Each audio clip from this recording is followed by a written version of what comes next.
एक बार की बात है, एक छोटे से गांव में एक आदमी रहता था। उसके घर के पास में एक पहाड़ था, जहां पर वो रोज सुबह जाता। उस पहाड़ पर थोड़ी देर के लिए वो बैठता, फिर वापस आ जाता। तो रोज की तरह वो सुबह सुबह जा रहा था।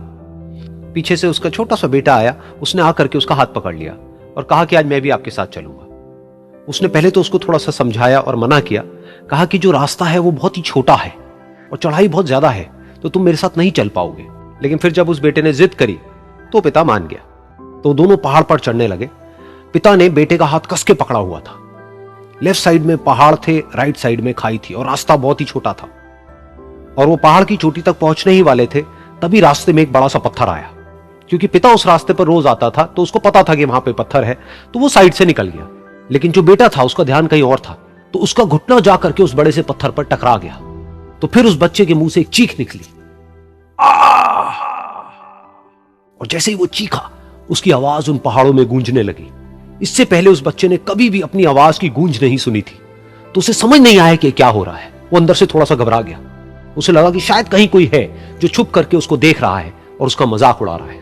फिर उस बच्चे ने बोला, कौन हो तुम? कौन हो तुम? तो जब उस बच्चे ने इस गूंज को सुना, उसे गुस्सा आ गया। उसे लगा कि कौन है ये जो मेरा मजाक उड़ाए चले जा रहा है। फिर उसने गुस्से से कहा, मैं तुम्हें छोड़ूंगा नहीं।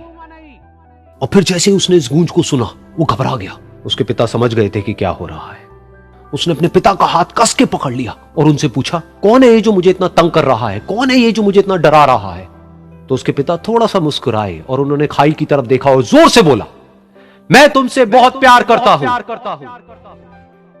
ये सुनकर वो बच्चा हैरान हो गया। उसे समझ नहीं आया कि हो क्या रहा है, कि वही इंसान जो उसका मजाक उड़ा रहा है और उसको तंग कर रहा है, वो उसके पिता को बोल रहा है कि मैं तुमसे बहुत प्यार करता हूं। तो उसके पिता ने अपने बेटे को देखा और वो समझ गए कि उसके मन में क्या चल रहा है। और फिर दोबारा उन्होंने बोला, तुम बहुत अच्छे हो। और ये सुनकर उनका बेटा भी थोड़ा सा मुस्कुराया और पूछा अपने पिता से कि ये क्या हो रहा है। और फिर उसके पिता ने अपने बेटे को समझाया, ये जो आवाज तुम सुन रहे हो ना, ये किसी और की नहीं है, ये तुम्हारी ही आवाज है जो कि पहाड़ों में गूंज रही है और तुम्हें अपनी ही आवाज सुनाई दे रही है। जैसा तुम बोलते हो ठीक वैसा ही तुम्हें सुनाई देता है। अगर तुम गुस्से से कुछ कहोगे तो पलट करके जो आवाज आएगी उसमें भी गुस्सा होगा, लेकिन अगर तुम कुछ अच्छा कहोगे तो वो आवाज भी अच्छी होगी। बिल्कुल इसी तरह से हमारी जिंदगी में भी होता है।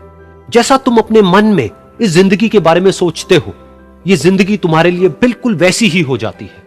अगर तुम मन ही मन अपने आप को ये बोलते रहोगे कि मेरी जिंदगी तो बहुत ही बुरी है, तो तुम्हारी जिंदगी सच में बुरी हो जाएगी। और अगर तुम अपनी जिंदगी से प्यार करोगे तो तुम्हारी जिंदगी भी तुमसे प्यार करेगी। ये बात उस बच्चे के दिमाग में घर कर गई और फिर वो दोनों उस पहाड़ की चोटी पर गए। लेकिन बच्चे के दिमाग में यही बात घूम रही थी। और फिर वो बच्चा खिलखिला के हंसा और उसने अपने दोनों हाथ खोले और अपनी पूरी ताकत से बोला, मैं तुमसे बहुत प्यार करता हूं।